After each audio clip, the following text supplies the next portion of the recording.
กรรมความเพียรครั้งที่ 1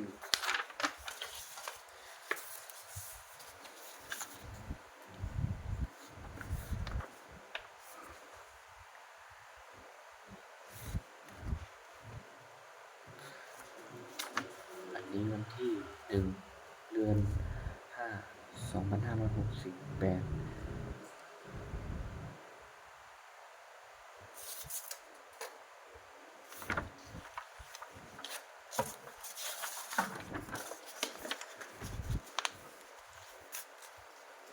บท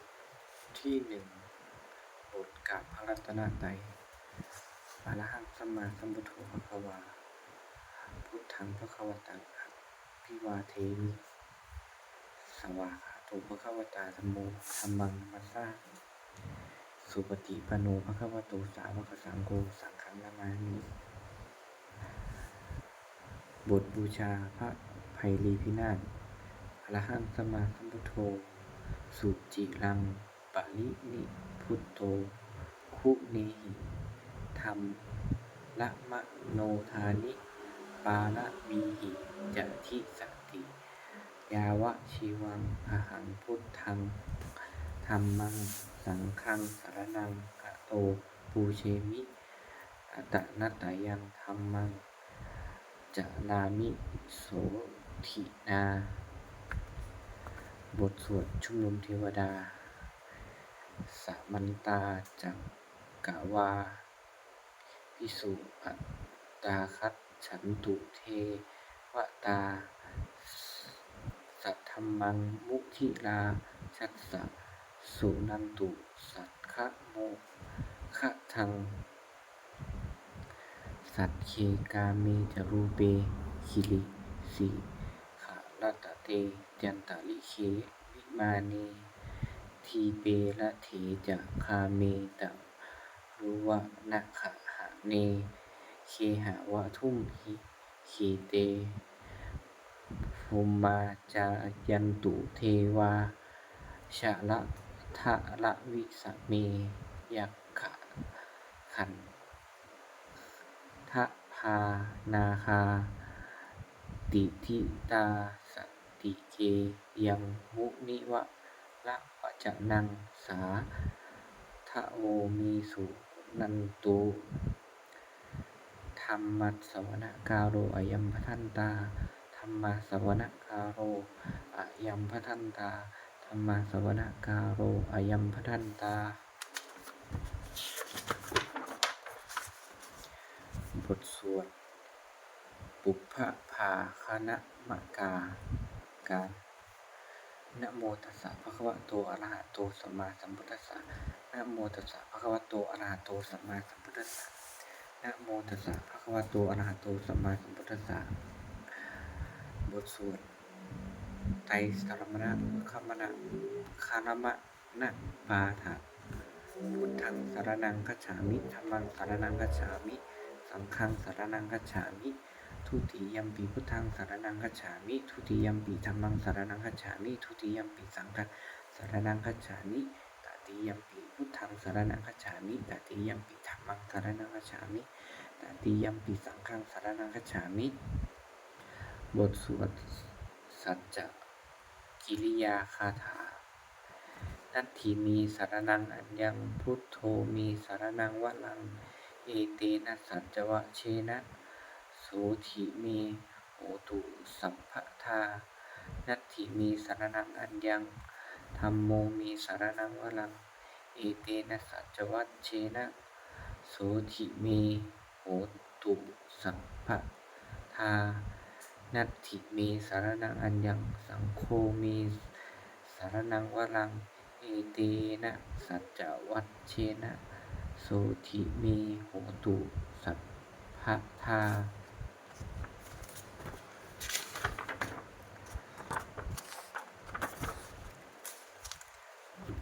บทสวดรัตนปะนามคาถาพุทธังนะเมรัตตะนะภูตสะลีละจิตตังธัมมังนะเมรัตตนะภูตะวิสุทธิสารังสังฆังนะเมรัตต หภูตะสุสีละทิถิเอตังนะเมติละตะนังละตะนัตตะยะวะหังสัมมาสัมโมสาลิตะวิทุวิเสสะภูตังอัญโยยายุตะคุณโยคะวะสัพพะวะตังอันสุมิตะยัมปิตะเทวะยะถาติทัตเทเอกังวินาตติตะทิตะเลสะมะสัมภะเวนะโลเกกทาทิจะทิเลนจะปะตุภูตังคัมภีละยานวิสยะอาทิทุทะสะทังวินยูหิปัตถิตะชะเนหิวิชัญญะรูปังโลกัมหิเกหิจิกัตกะทัจจุปะลัพพะนิยังเกสัจจิสุทุวิธิตังคุณกายตยะนาเมหิเยวะชนะตายะสุวิสุตตัมปิสมุปัสสตังมะนะสิสุทะปัสสาทะฐานะปุญญทิกานะมะสะมุตตะมะปุญญภูมังทุกขาปะมุจะนะมุขะสาระนังคะตานังปูชาระเหสุปะระมังอาภิปูชเนยะนิพพานะสัจฉกิริยายุปนิสสยถังสัมมากิเลสมาละโสทะนะสิทธิยาจะสาทุหิอัตถกุสะเลหุปะเสวะนียังปาเนหิจาปิสารนังคะมะนิยะเมวะตัสสัมมาหิตังติละตะนังสารนังคะตัมหะ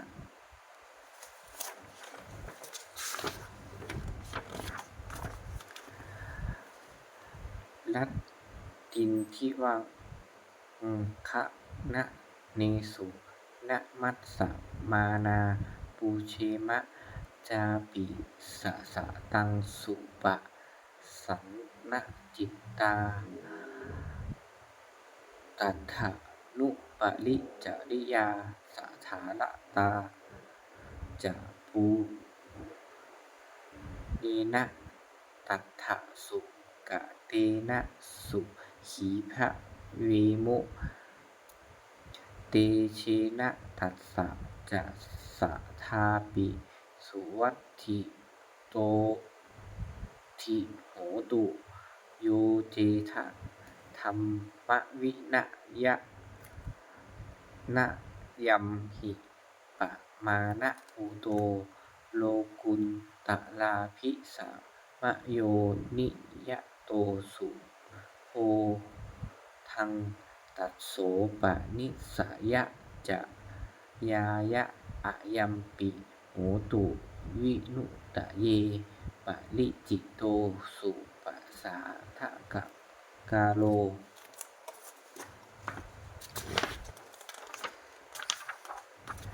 บทที่8นะมะการะสิทธิคาถา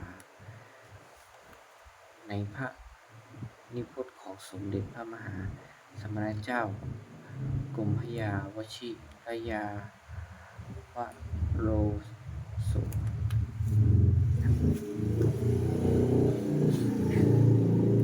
โยจะคุมาโมหะมามะรา ปัตกโถสามังวะพุทโธสุข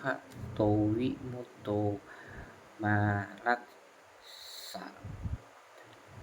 ปาสาวินิโมจะยันโตปาเปสีขีมังชะนะตังวิเนยังพุทธังวะนันตังสิลสานะมามิโลกัสสะนาถัจจะวินายกัจจะตันเตสสาเตชยาสิทธิโหตุสัพพันตลายาจะวินาสเมตุธัมโมทะโชโยวิโยตัสสะสัทธุนทัสเสสิโลกัสสะวิสุทธิมังคะนิยานิโกธัมมะทะรัสสะถาเดสาตาวะโหสันติกะโลสุจินโนธัมมังวะลันตาศีลสานะมามิโมหะปะทารังอุปสันตทาหังตันเตชะสาเตชะยะสิทธิโหตุสัพพันตารายะจะวินาสเมตุสัพธัมมเสนาสุขตานุโคโยโลกัสสะปาปุปะกิเลสะเชตาสันโตสยันสันตินิโยชะโกจะ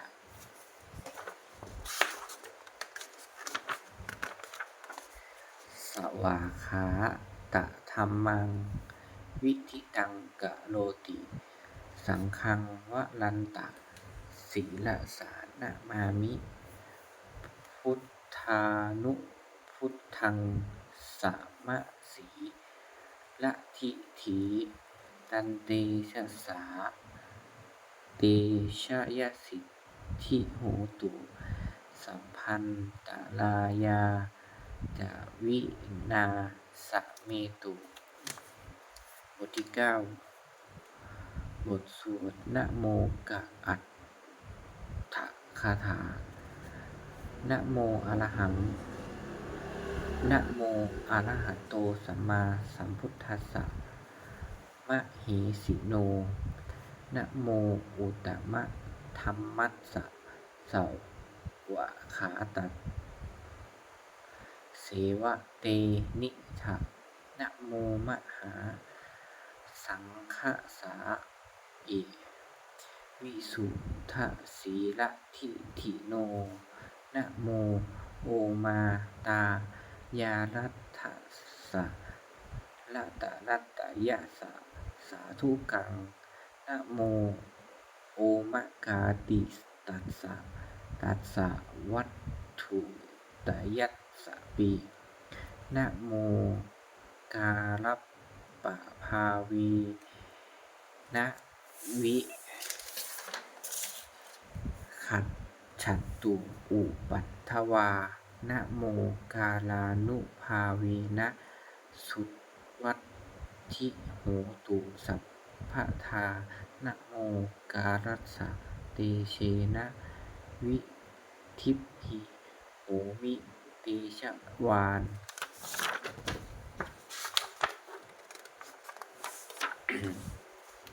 บทที่ 10 บทสวดมหาสมัยสูตร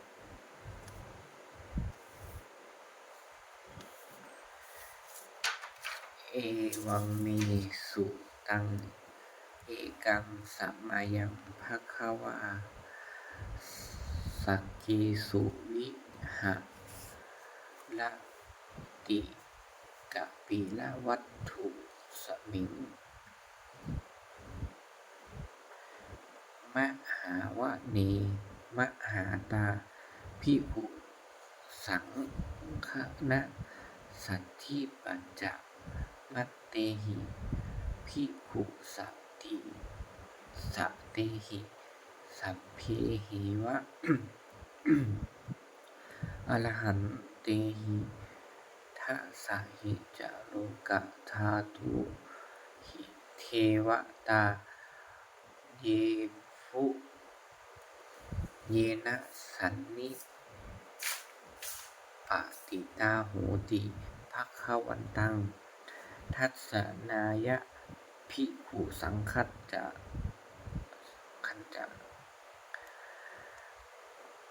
อาจาโคจะตุนนังสาทะสุ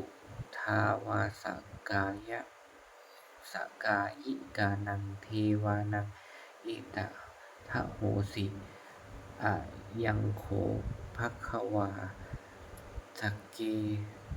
สุวิหารติกัปปิรวัตถุมิงมหาวะเนมหตาภิกขุสังเคนะสังฆนะ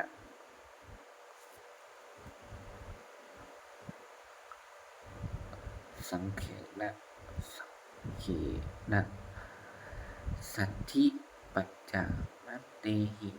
ภิกขุสะเตหิสัพเพเหวะอรหัตเตหิ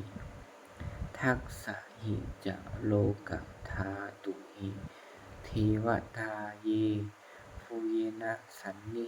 ปติตาโหติภัคคะวันตังทัสสนายะภิกขุสังคัจจะยันนูนะมะยัมปิเยนะภัคคะวาเตนุปสังกะเมยะมะอุปสังกะมิตวาภัคคะวะโตสันติเกปัจเจกคาถาภาเสยามาติอะทะโหตาเทวตาเสยถาปินะมะภาละวาปุริโสสัมมัชชิตังวาพาหังปะสาเลยะปะสาลิตังวาพาหังสัมมิเชยยะเอวะเมวะสุทาวาเสสุเทวิสุ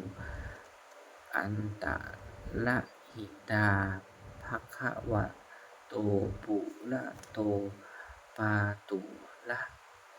หังสุอะทะโหตาเทวตาภัคคะวันตังอภิวาเทวาวาเอกมันตังอัตถิสุเอกมันตังถิตาโขเอกาเทวตาภัคคะวะโตสันติเกอิมังคาถังอาภาสิมหาสะมะโยปะวะนัสมิงเทวกายะสมาคตาอาคะตัมมะหะอิมังธัมมะสะมะยังทักขิตเยวะอะปะราชิตสังฆาติอะทะโขอะปะราเทวตาภัคคะวะโตสันติเกอิเมหะถังอะภาสิตะละภิกขโวสัมมาทะหังสุจิตตังอะตะโนอุชุกะมะกังสุสาละถิวะเนยตานิคะเหตวาอินทริยานิลักขติปัฏฐิตาติอะทะโขอะปะราเทว ตาภควโตสันติเกอิมังคาถังอาภาสิเชตวา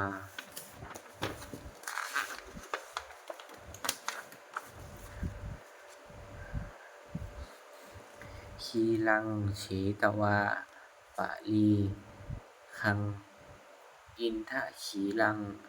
โอหะจะมะเมชาเตจรันติสุทาวิมะลาจักขุมะตาสุทันตาสุสูนาคาติอัฏฐโขอะปะลาเทวตาภควโต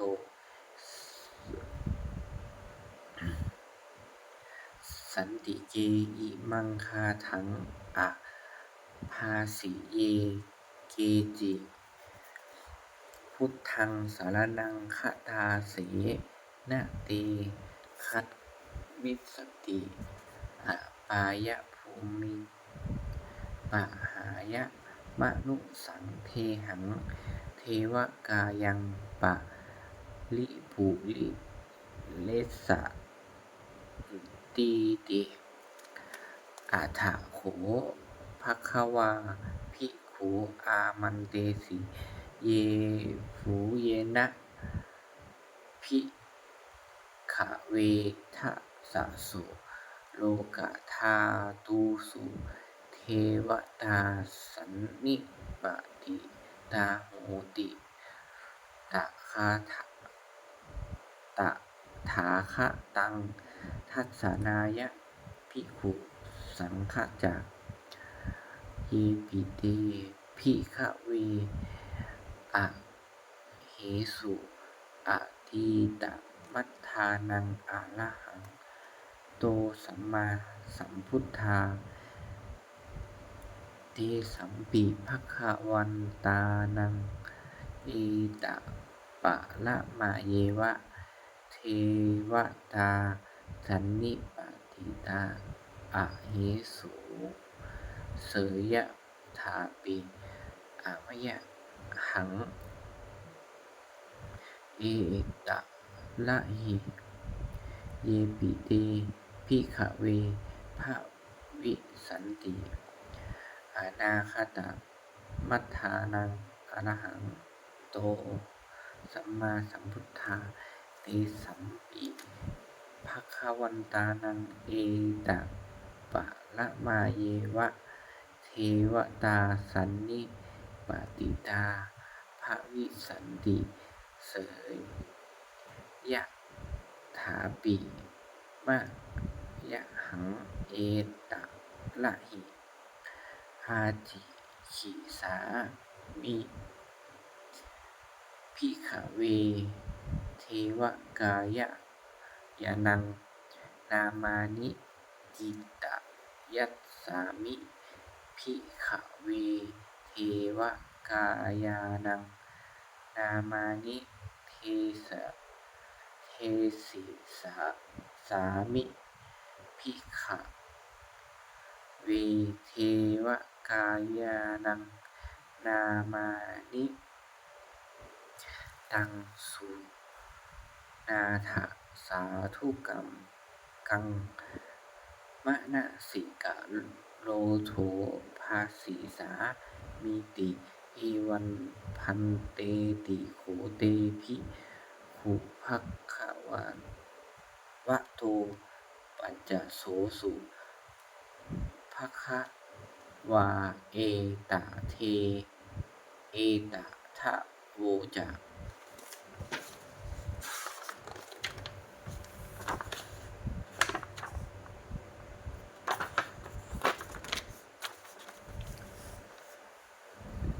สีโลกะมนุกัสสามิยะถาภูมาตาทัสสิตาเยสิตาคิริขัมภัทลังปะหิตังตาสัมมาหิตาปุถุสีหาวะสัตลีนาโลมหังสาภิสัมพุโน โอทาตะมะนะสาสุทธตาสุทธทาวิปัสสนะมะนาวิลาภิโยปัจจะสะเตยะตะวาวะนีกาปิละวัฏฐเวตะโตอามันตะยิสัตถาสาวกีสาสะเนระเตเทวกายาอภิกันตาเตวิชานะถาภิกขโวเตจะอปัตตปะมะกะลุสุตตวาพุทธัสสะสาสนังเตสัมปาตุละหุญาณังอมนุสสานังทัสสะนังอัปเปเกสะตมัตถักขุสหัสสะสังอัฏฐสัตตลิงสะตังเอเกสหัสสานังอมนุสสานะมัทธะสูงอัปเปเกนันตมัทธะขุงทิสาสัมภาพิธาอะหุงตันจะสัมพังอภิญาณยะวะวัคคิตวานะจักขุมาตะโตอามันตะยิสัทธาสาวเกสาสเนระเตเทวกายาอภิกันตาเตวิชานาถาภิกขโวโยโวหังคิตตยิสสะสามิขิลาหิอนุปุตภะโสสัตตะสาหาสาวะยัคขาภูมากาปิละวันทวาอิทธิมันโตชูติมันโตวันนะวันโตยัสสจิโนโมทมานาอภิกามุงภิกขุนังสามิตังวะนังชะสาหัสสาหิมะวะตายะขานานันตะวันนิโนอิทธิมันโตชุติมันโตวันนะวันโตยะสันสิโน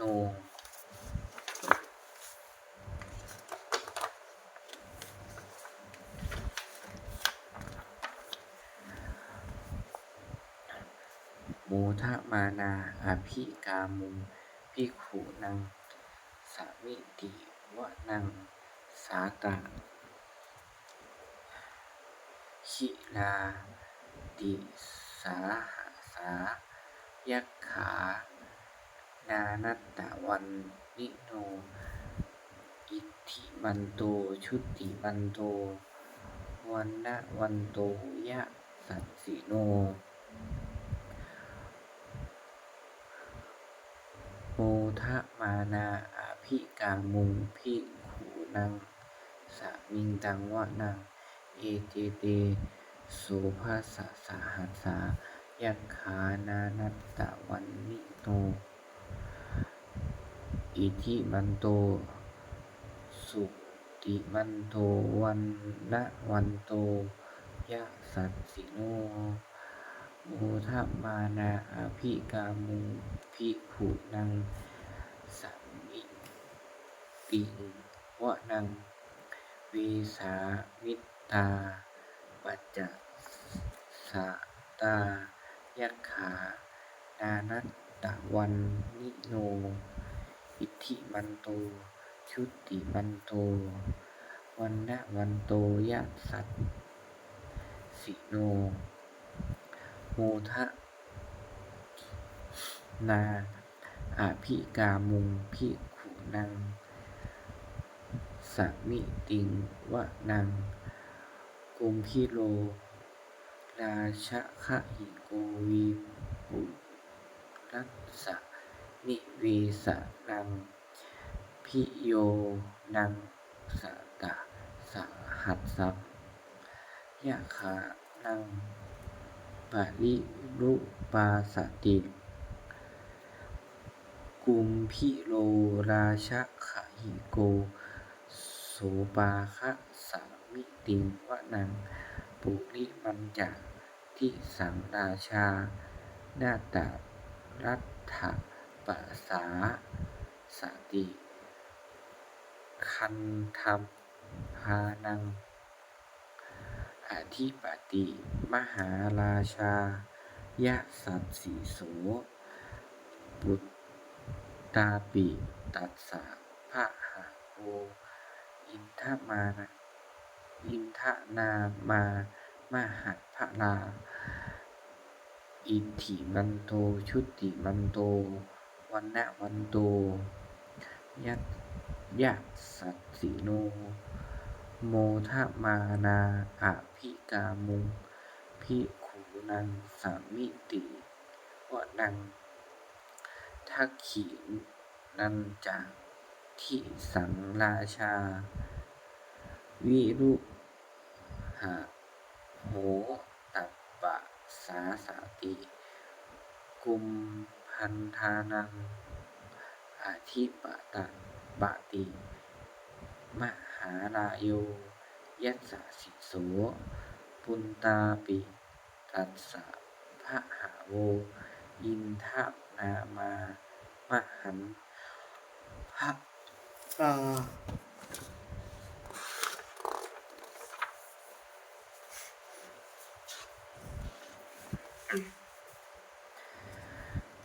อิทธิมันโตชุติมันโตวันนะวันโตยัสสัสสิโนโมทมานาอภิกามุงภิกขุนังสมิติงวะนังปัจฉิมัจจะสิจะทิสังราชาวิรูปโขปัสสาสตินาคานังอาทิปติมหาราชายะสัสสิโสปุณตาปิตัสสะภะหะโวอินทนามามหันภลาอิทธิมันโตชุติมันโตวันนะวันโตยัสสัสสิโนโมทมานาอภิกามุงภิกขุนังสมิติงวะนังอุตตรัญจะทิสังราชากูเวโลตัปตะปัสสาสติยัคขานังอธิปติมหาราชายัสสัสสิโสปุณตาปิตัสสะภะหะโวอินทนามามหาภลาอิทธิมันโตชุติมันโตวันนะวันโตยัสสัสสิโนโมทมานาอภิกามุงภิกขุนังสมิติงวะนังปุริมัตถิสังทาตารัตโถ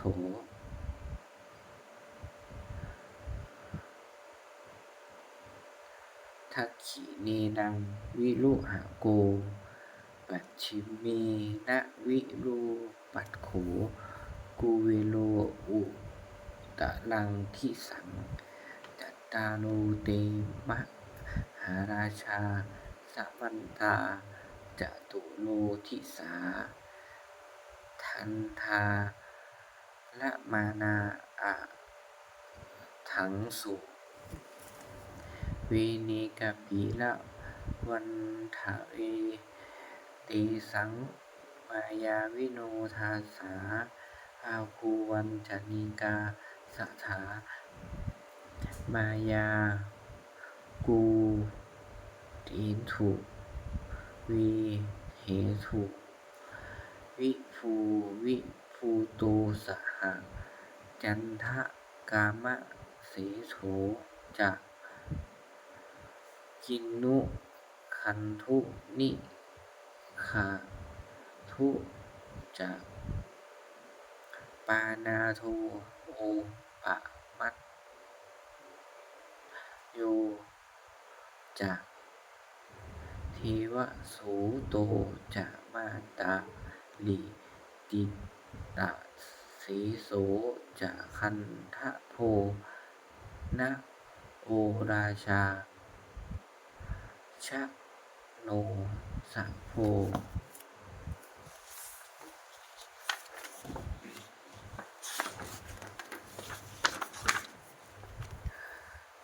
อาคูปัจจสิโขเจวะติมภะรูสุริยวัชชสาเอเตจะเยจะราชาโนคันธิพาสหราชุพิโมทะมานาอภิกามุภิกขุนังสมิติวะนังอะถาคูนาภะสานาคาวิสาลาสหัตตัสฉกากัมภะสัสสะตะลาอะคูปายาคาสหยาติภิยามุนาทะตารัฐาจะอะคูนาคายัสสัจจิโนเอราวัญโยมหานาโคโสปาคะสมิงมิติงวะนังเยนาคะราเชสหสาหารติทิพพาทิชาปักขิวิสุทะจักขูวิหายะสาเตวะนังมัชฌะปตาจิตราสุปันนาอิติเตสะนามังอภยันตทานาคะราชานะมาสิสุปันนะโตเขมะมะกาสิพุทโธสหหาหิวาจาหิอุปวะหายันตานาคาสุปันนาสาระนังสาระนะมะกังสุพุทธังชิตวาวะชิระหันเถนะสมุทะอสุราสิตาภะพาตาโรวะวาสวัสเสเตอะทิมันโตยะสัสสิโนกาลกัญชามหาพิสมาอสุราทานะเวคาสาวิปัสจิตติสุจิตติจะปหาลาโทนะมุจจีสหสัตตะจะภริพุตานังสัพเพเวโรจนามกาสันนะหิตวาภลิงเสนังราหูพัทธมุปาขมุสมะโยธานิพัทธันเตภิกขุนังสามิติงวะนัง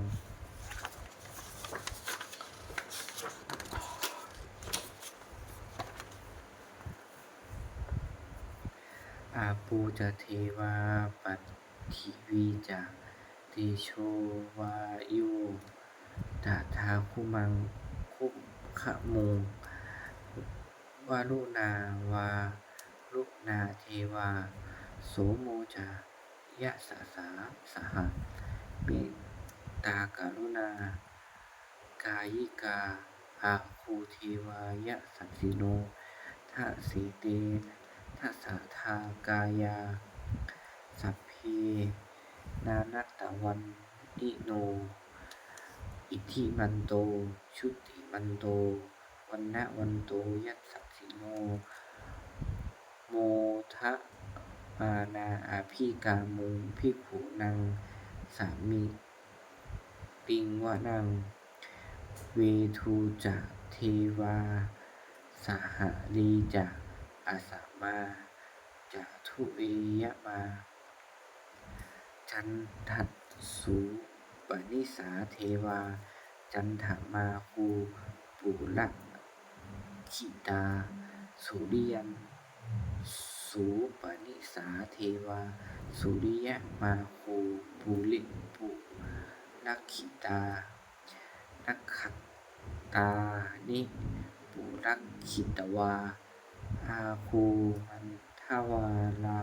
หากาวสูนังวโสอุสีโถสีทาสักโกปาคะปุลินทะโถทะสีตะทะสีตีทะสาทากายาสัพเพนานันตวันนิโนอาทิมันโตชุติมันโตวันนะวันโตยัสสัสสิโนโมทะมานาอาภิกามุงภิกขุนังสามิติวะนังอาถาโขสหภูเทวาชาลามัคคิสิกขาหรือว่าวะอาลิทาถากาจะโลชาจะอุมมาบุตปุปุภะนิพาสิโนวะรุณาสหธรรมะจะอัจจุตาจะอานิชกาสุสุเลยะรุจิลาอาคูวาสวะเนสิโนทะเสติทัสสะทากายาสัพเพนานันตวันนิโนอิทธิมันโตชุติมันโตวันนะวันโตยัสสัสสิโนโมทะมานาอาภิกามุงภิกขุนังสามิติงวะนัง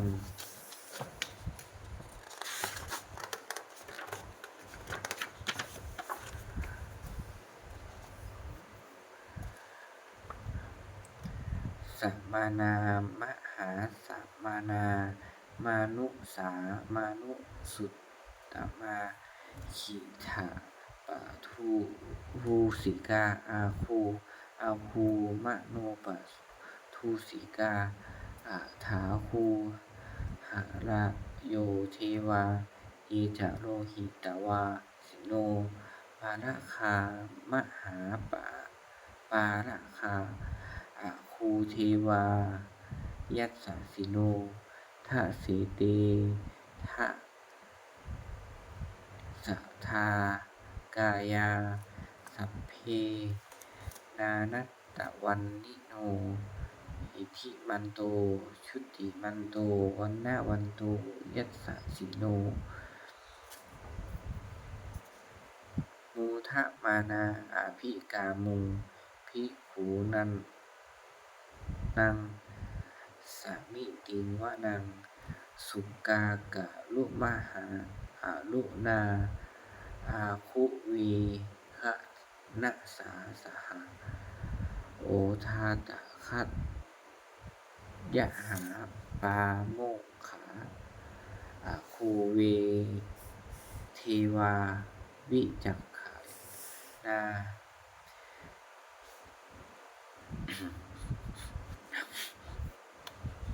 สัทธามันตาหาระคะชา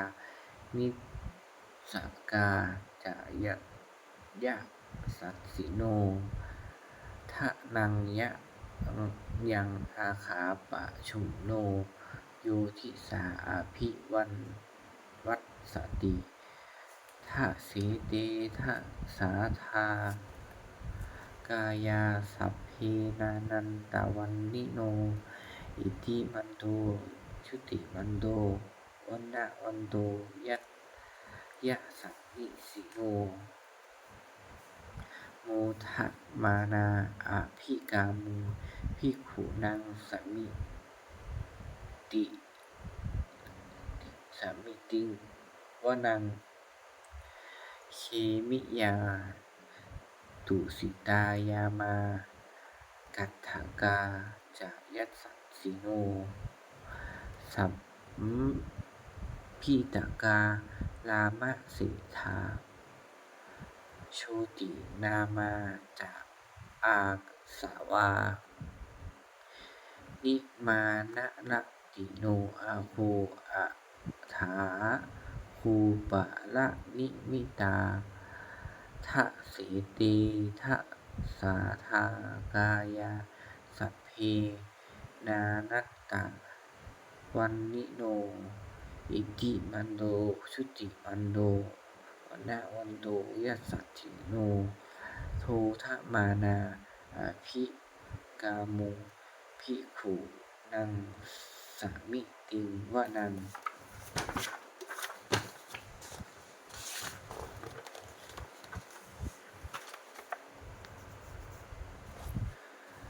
สัทธิเตเทวนิกายาสัพเพนานันตวันนิโนนามันวะเยนะอาคันธุเยจัตเยสาธิสาสหันปะมุนทะชาติมังคีลังโอคาตินะมะนาสวังทักเขโมขตาลังนาคังจันทังวะอาสิตาติตังสุภะหะมาปะละมัตโตจะบุตาอิทิมันโตสหสันนังกุมาโลติโสจะโสปาคะสมิติงวนังสหัสสะภะหะสะภะละหะมะโลกานังมหาภะละหะมะมาพิติทิติทะติอุปปันโนชุติมันโตพิสสมากายโยยะสัสสิโสเทเสแถอิสะลาอาโคปัจเจกาวะสวัตติโนเตสัจจะมัชฌะโตอาคาหาลิโตปาปะลิวาลิโตเตจะสัพเพอภิกันเตสินเทเทเวสัพพะหะลัทหะมะเกมะละเสนาอาภิกามิปัสสะกัณนะหะสะมิมันทิยังเอถะคันนะหะถะพันทะถะลาเคนะพันธะมันทุโวสะมันตาปะลิวะลิทะมาโวมุตจิตถะโกจิตังอิทิตัตถะมหาเสโนกัณหะเสนังอปิอเปสยิปานินาตะลามหัจจาสาลังกัตตะวานะเพละวัง ยะถาปะอุสสโกมีโขฐานะยัตโตยันโตสาวิสสุโกตถาโสปัจจุทวันติสังกุตโตอาสายังวสีตันจะสัมพังอภิยายะวะวะหิตวานะจักขุมาตะโตอะมันตะอิสัทธาสาวะเกสาสะเนละเตมานะสีนาอภิกันตาเตวิชานะวิชานาทะภิกขโว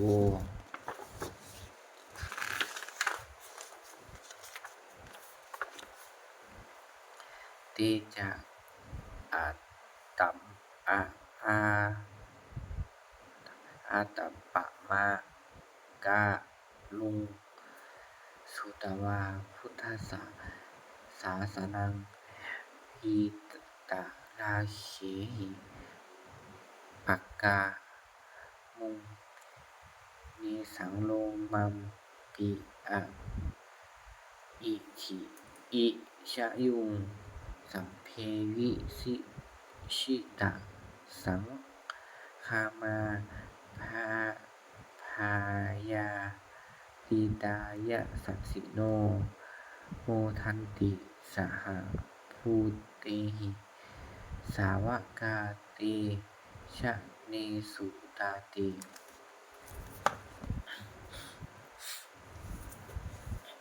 บทสวดที่11บทสวดมังคะ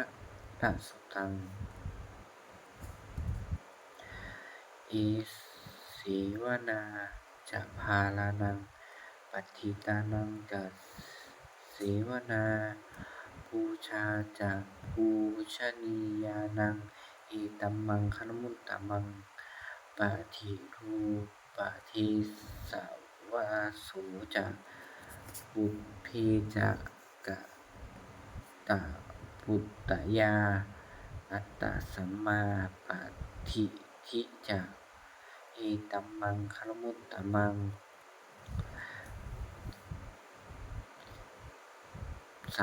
พาหุงสะจันจะ10 บาทจะวินะโยจะสุขิโตสุภาสิตาจะยาวาจาเอตัมมังคณมุตตมังมาตาปิตุอุปัฏฐานังปุตตะทารัสสะสังฆโหอนาคุลาจะกัมมันตาเอตัมมังคณมุตตมังทานันจะธรรมจริยาจะยาตกานันจะสังฆโหนะวัชชานิกัมมานิเอตัมมังคณมุตตมังอาละติวิรติปาปามัชฌปานาจะสัญญโมอัมปามาโทจะธัมเมสุเอตัมมังคณมุตตมังคารโวจะนิอุวาโตจะสันตุถีจะกะตันยุตากาเรนะธัมมัสสวนะนังเอตัมมังคณมุตตมัง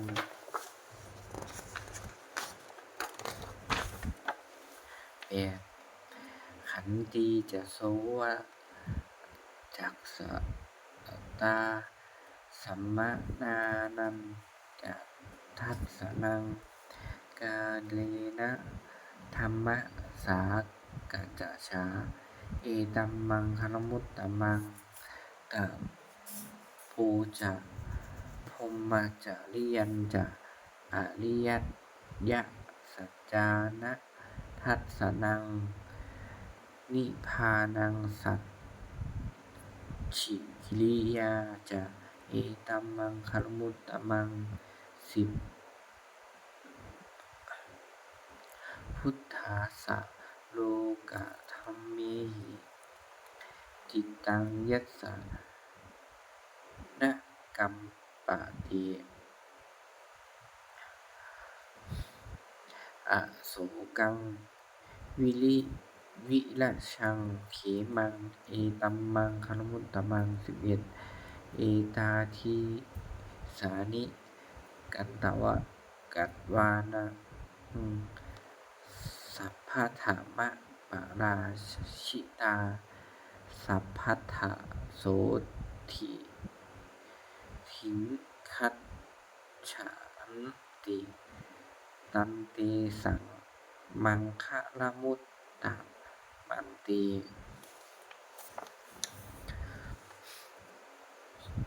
บทสวดที่12บทสวดรัตนปริตร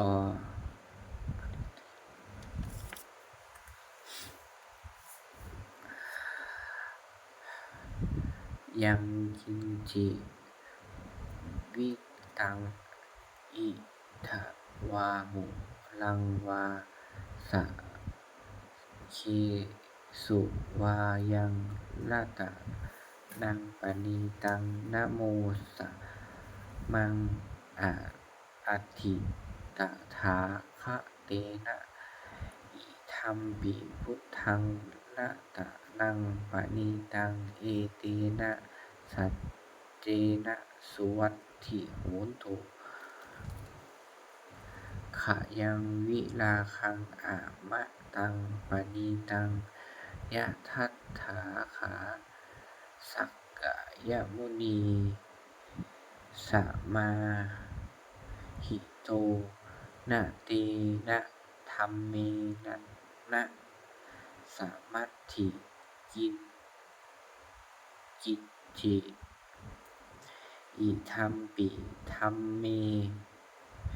ละตะนังปณีตังเอเตนะสัจเจนะสุวัตถิโหตุ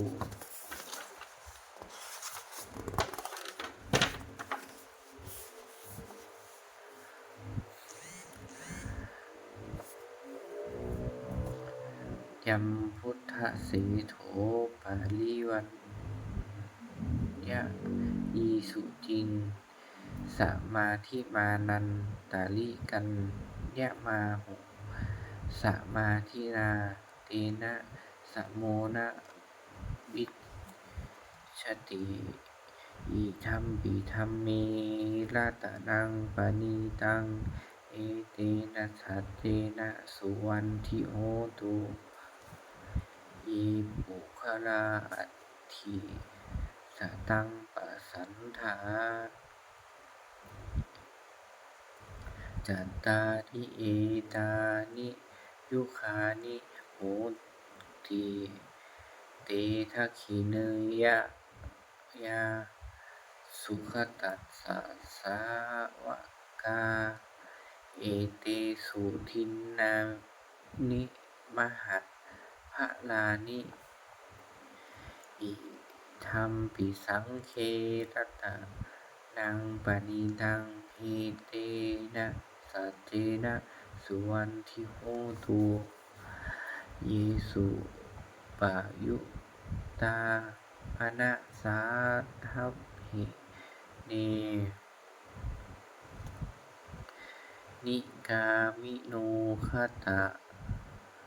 มะสาสะนัมหิเตปัตติปัตตาอมะตังวิขายหะนัตถะมุทานิพุตติงพิชมานาอิธัมเมสังเครัตะนังปณีตังเอเตนะสัจเจนะสุวันทิโหนตุขีถังปุราถังนะวังนัตถิสัมภะวัง วิรัตตจิตตายะติเกภาวัสสมิงเตขีนะพิชาอวิรุณหิฉันทานิพันติทิลายะถายัมปะทีโปอิธัมปิสังเครัตนะรัตตนังปณีตังเอเตนะสัจเจนะสุวรรณทิโหตุขอน้ำหน่อยบทสวดที่13บทสวดธรรมบทสหัสวรรษอัตตาหะเวชิตังเสยโยยาจายังอิตะลาปชาอัตตะ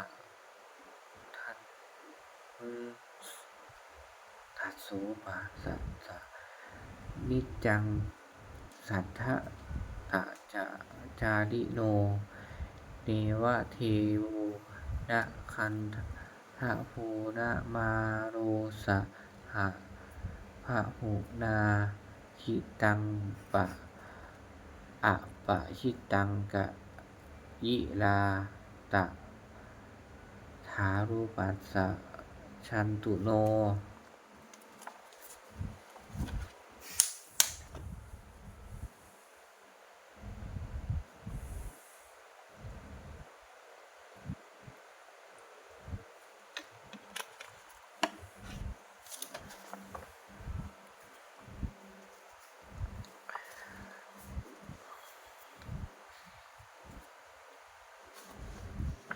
บทสวดที่14บทสวดเกสาปุตตสูตรพาทิตะมิทังเตนะภควาตาชะนะตาปัสสตาอะระหะตาสัมมาสัมพุทเทนะเอทะตุมเมมาอานุสสเวนะมาปะสัมมะปะรายะมาอิติขิรายะมาปิทากะสัปปะทาเนนะมาตักกะเหตุมานายะขะเหนะมาอากาดาปะริวะลิวิตักเกนะมาทิฏฐินิชยานิชสานักขันติยามาพะรูปตายะมาสามะโนคะรูรุยะธาตุเมเหอันตะนาวะชาเนยะถาอิเมธัมมาอากุสลาอิเมธัมมาสาวัจจา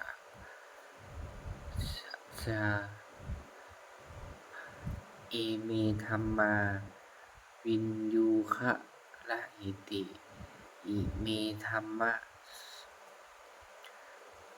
สัมมัตตาสมาธินาอะหิตายะสุขายะสังวัตตันติอะเทตุเมหิปะชาเนยะเทยะถาตุมหิอัตตนามะนาวะชาเนยะถาอิเมธัมมากุสลาอิเมธัมมาอนวัชชาอิเมธัมมาวินยูปัสสถาอิเมธัมมาสัมมัตตาสมาทินนาหิตายะสุขายะสังวัตตันติห อาถาตุเมเหอุปสัมปชาวิหะเลยยาถาติ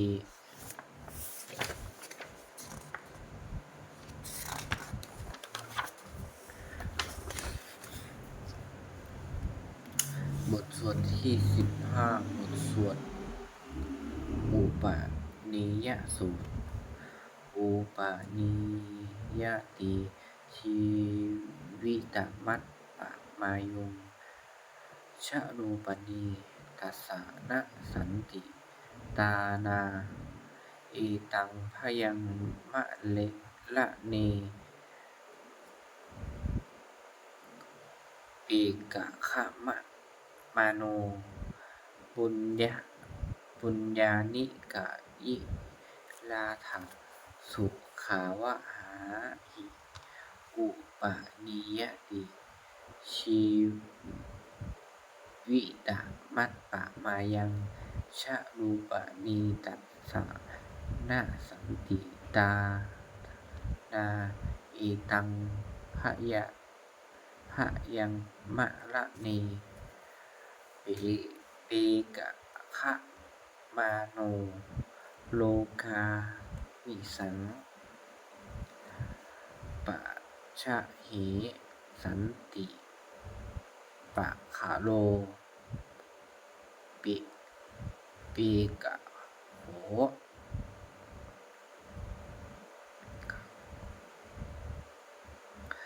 โยทะกายนะ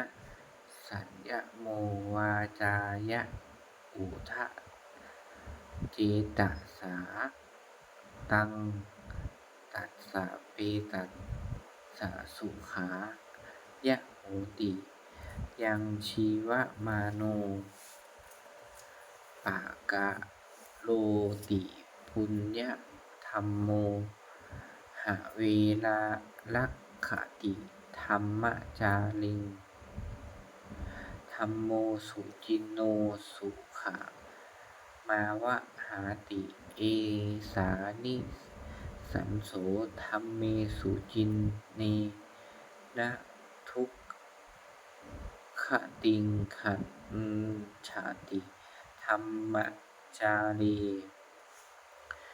สัพเพสัพขารา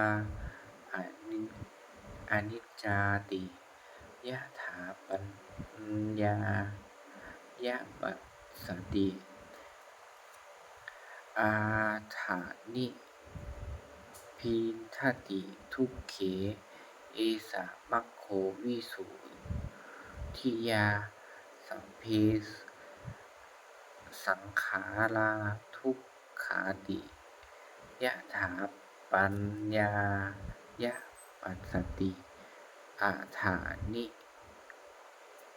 พินทติทุกเขเอสะมัคโควิสุทิยาสัพเพธัมมาอนันตาติยะถาปัญญายะปัสสติอาถานิพินทติทุกเขเอสะมัคโควิสุทิยา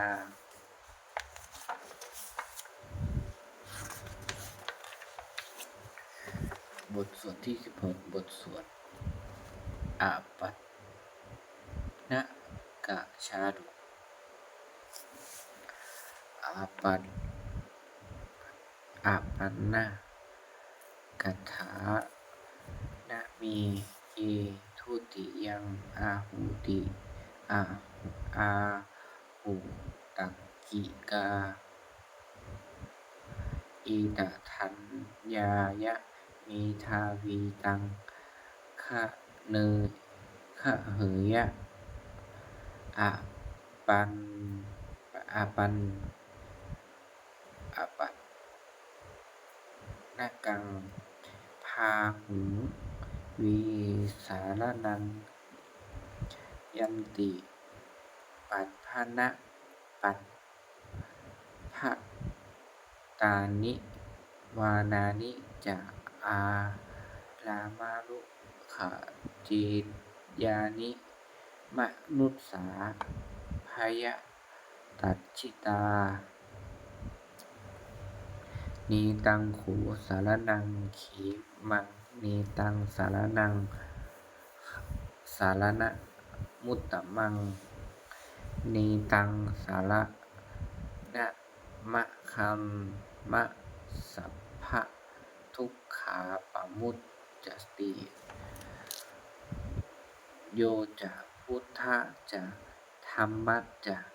สังฆัสจะสารนังคโตจัตตาริอ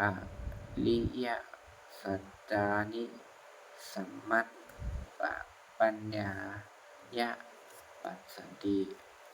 ทุกขังทุกขะสมุปปาทังทุกขะสัจจะอธิกามังอริยัญจะอัตถิอัตถังคินิกังทุกขูปะสามะคามินังเอตังโขสารนังเคปังเอตังสารณะมุตตมังเอตังสารณะมาคัมมะสัมภะทุกขาปมุจจสูจะมุตปมุจจติ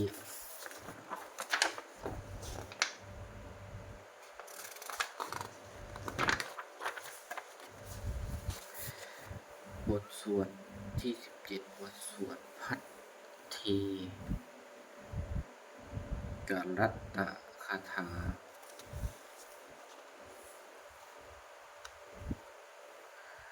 อดีตังนาวะคะเมยะนัปปะทิกังเขอะนาคตังคนไม่คำนวณบุคคลไม่คำนวณนึกถึงสิ่งที่ล่วงแล้วไม่ควรมุ่งหวังสิ่งที่ยังไม่มาถึงยะถาทีตัมปณีนันตังอัปปัตตังจะอะนาคตังสิ่งใดที่ล่วงไปแล้วสิ่งนั้นก็เป็นอันละไปแล้วและสิ่งที่ยังไม่มาถึงก็เป็นอันยังไม่ถึงปัจจุบันโนจะโยธัมมังตัฏฐาวิปัสสติอสังหิรังอสังคุมปังตังวิทธามะนุภะลูหะเยก็บุคคลใดเห็นแจ้งธรรมปัจจุบันไม่งอแงไม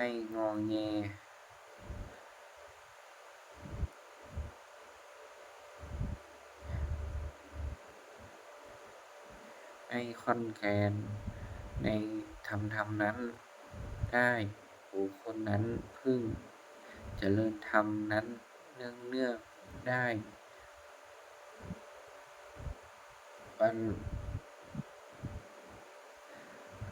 เนื่องให้บรรลุโปร่งเถิดอัญเชวะคิจจามาตังปังโกชยามะนะนังสุเวพึงทำความเพียรเสียในวันนี้แหละใครเล่าจะรู้ความตายในวันพรุ่งนะหิโนสังฆลันเตนะมหาเสเนนะมัจจุนาเพราะว่าความผัดเพี้ยนกับมัจจุราชผู้มีเสนาใหญ่นั้นย่อมไม่มีแก่เราทั้งหลายเอวังวิหาริมาตาปิงอโหรัตตมะตันทิตังตังวีพัทเทกะ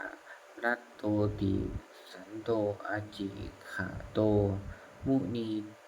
ติ ติพระมุนีผู้สงบย่อมเรียกบุคคลผู้มีปกติดอยู่อย่างนี้มีความเพียรไม่เกียจคร้านทั้งกลางวันและกลางคืนนั่นแลว่าผู้มีราตรีหนึ่งเจริญด้วยประการฉะนี้แล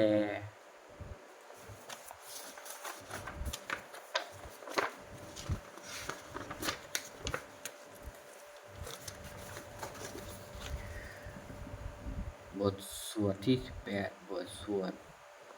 พิหปัจจเวกขถาปะทะชาลาธัมโมมหิชะลังอะนะตีโตอะนะตีตรา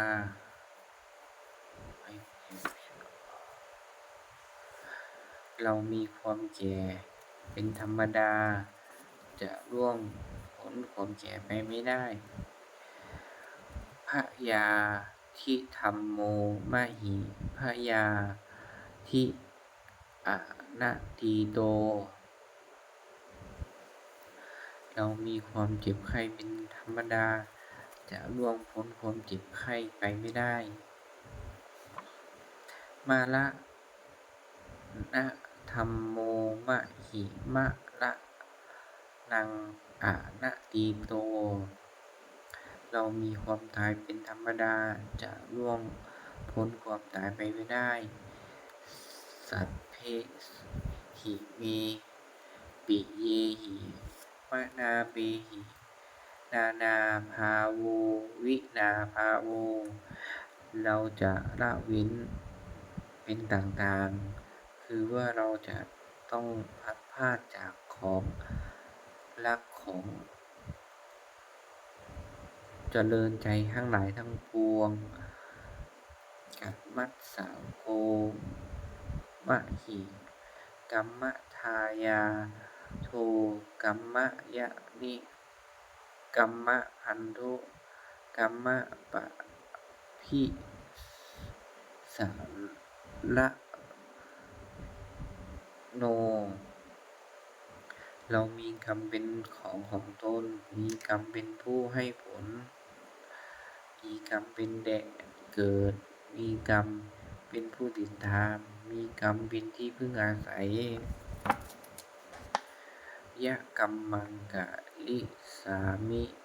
กัญญานังวาปาปะกังวาตัสสะทายาโถภคะภะวิสามิเราทำกรรมอันใดไว้เป็นบุญหรือเป็นบาปเราจะเป็นทายาทคือว่าเราจะต้องได้รับผลของกรรมนั้นๆสืบไปเอวังอัมเหหิอภิหังปัจจเวกขิตัมหังเราทั้งหลายควรพิจารณาอย่างนี้ทุกวันเถิด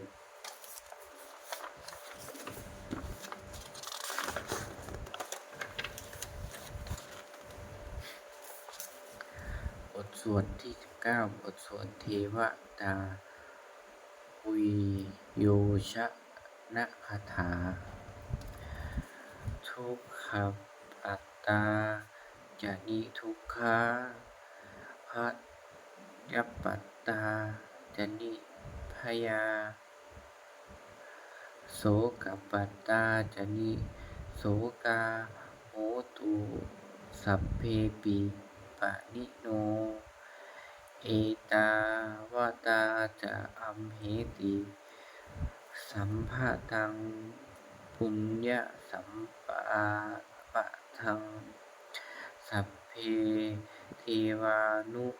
โมทันตุสัพพะสัมปติสิทธิยาทานังทะทันตุสันททายะสีลังรักขันตุสัมภทา าวนาพิรตาโหตุคัจฉันตุเทวตาคตาสัพเพพุทธาภารปัตตาปัจเจกานันจะยังภัทลังอรหังตานันจเตเชนะรักขังพันธามิสัพพะโส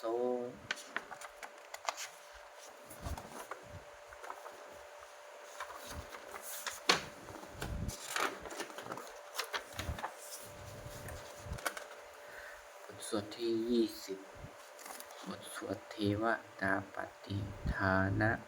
คาถาหันธรรมยังหันทะมะยังปฏิทานะคาถาโยภะนามะเสยาเทวตาสันติวิหารวาสินีทุเปยะเลโพธิขะเลตะหิงตาธรรมธานีนะภวันตุปูชิตาโสธิกาโลนะกาลนเตทะวิหารมันทะเลเทราจมัจฉมานะวะกาภิก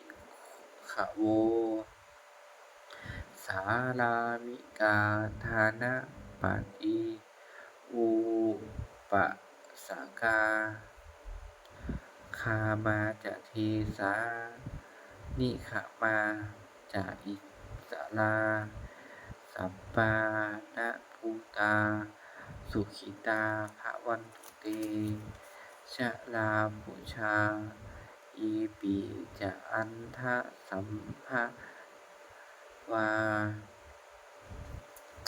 สัพเสทชาตา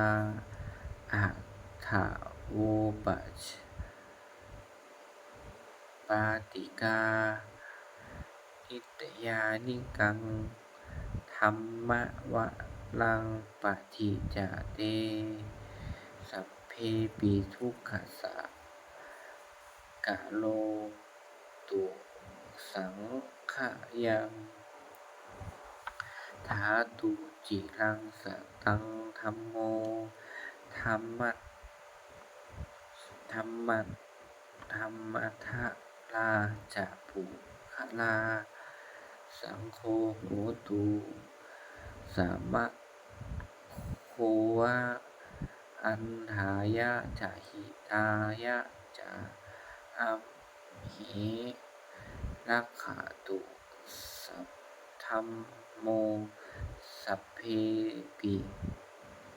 ธัมมจาริโนวุฒิสัมปาปุเรยมาธัมเมอริยยัปปะเวทิเต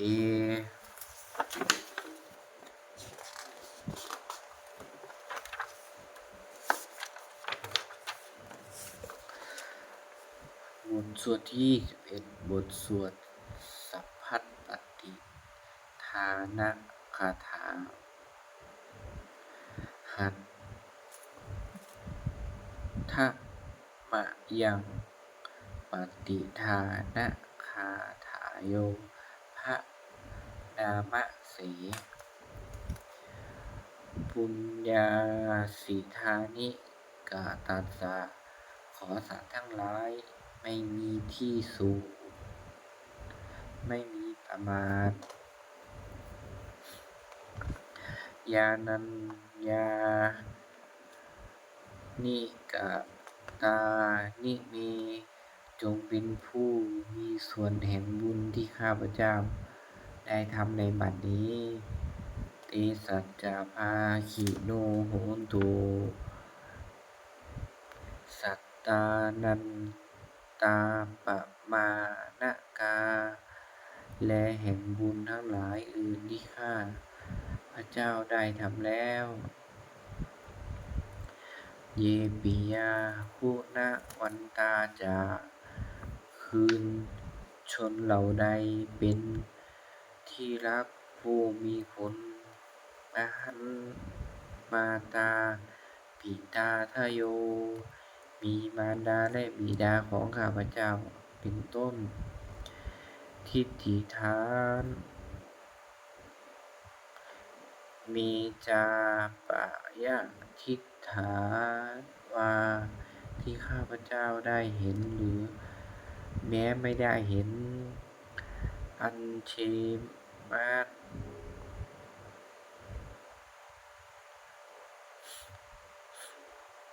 ชะตะเวริโน และสัตว์ทั้งหลายอื่นที่เป็นกลาง สัตตาติทันติโลกัสสมิง และมีเวรกันตั้งอยู่ในโลก เตภูพาจตุยนิกา เกิดในภูมิ 3. เกิดในกำเนิด 4. ปัจเจกจตุโวการา มีขันธ์ 5 และขันธ์ 1 และขันธ์ 4.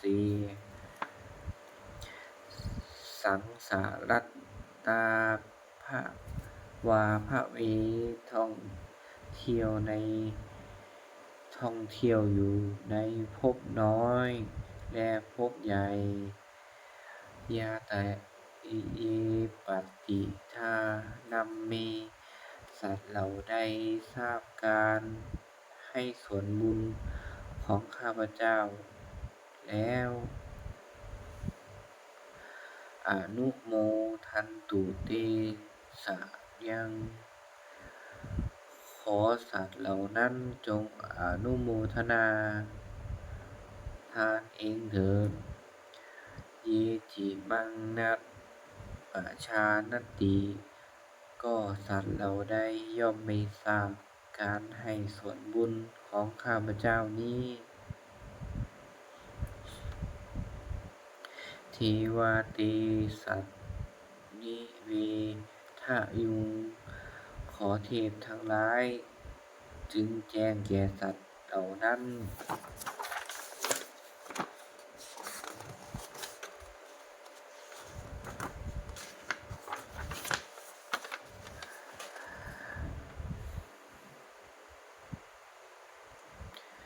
อะยาทินนานะปุญญานะอนุโมทนะเลยตุนา เพราะเหตุใด คืออนุโมทนาบุญทั้งหลายที่ข้าพเจ้าให้แล้ว สัพเพสัตตาสัทธาโหตุ เอเวลาสุขิสุขชีวิโน เขมังปะทัจจะปัตทะ เขมังปะทัจจะปัตโปนะโต ติสสสาชิยะตังสุภา ขอสัตว์ทั้งปวงจงอย่ามีเวร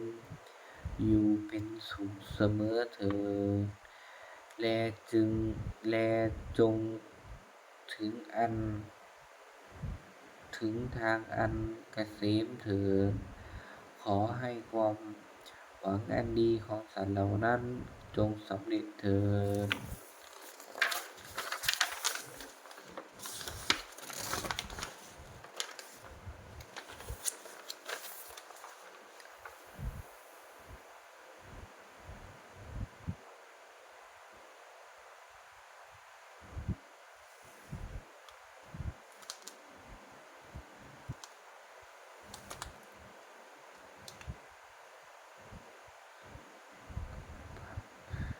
ความเพียรที่ทรงด้วยอานุภาพ ห่งสัจจะอธิษฐานอานุภาพแห่งความเพียรและอานิสงส์แห่งการบูชาพระรัตนตรัยด้วยการสาธยายบทสวดมนต์พระสูตรพระปริตรและพระคาถาเหล่านี้ ขอความสุขสวัสดีจงเกิดแก่ข้าพเจ้า ขอให้พ้นจากทุกภัยทั้งปวง ขอให้ข้าพเจ้าจงเจริญทั้งทางโลกและทางธรรม ขอให้ทวยเทพเทวดาทั้งหลายโปรดอนุโมทนาในการสวดสาธยายมนต์ในสาธยายมนต์และธรรมะเหล่านี้ เมื่ออนุโมทนาแล้วโปรดอำนวยพรให้แก่ข้าพเจ้าและวัตถุมงคลผ้ากิ่งพิธีพินาศโดยมูลนิธิสมเด็จพระญาณสังวรวัดบวรนิเวศวิหารตลอดจนถึงมงคลทั้งหลายที่สร้างขึ้นทั้งที่ผ่านมาและที่จะสร้างในอนาคตขอจงเปี่ยม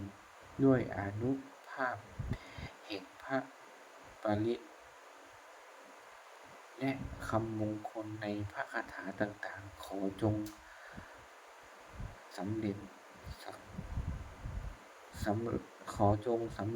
กดิ์สิทธิ์ทุกประการเทอญ